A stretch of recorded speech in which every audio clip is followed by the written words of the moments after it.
নাহিদ রানার তোপে ১৪৬ রানে all out West Indies, lead বাংলাদেশের। Jamaica টেস্টের প্রথম ইনিংসে ব্যাট হাতে ভালো করতে পারেনি বাংলাদেশ দল। অল আউট হওয়ার আগে মোট ১৬৪ রান করেছিল টাইগাররা। পরে বল হাতে গতকাল শুরুটা ভালো ছিল না টাইগারদের।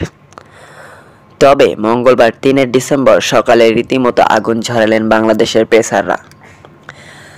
তাতে ভালোভাবে ম্যাচ ফিরে এসেছে বাংলাদেশি দলে। নাহিদ রানার বোলিং তোপে ওয়েস্ট ইন্ডিজ অল আউট হয় মাত্র ১৪৬ রানে। বাংলাদেশের চেয়ে ১৮ রান পিছিয়ে প্রথম ইনিংস শেষ করল স্বাগতিকরা। দিনের শুরু থেকে গতিময় পেসার রানার বলে ধুঁকছিলেন ক্যারিবিয়ার ব্যাটাররা।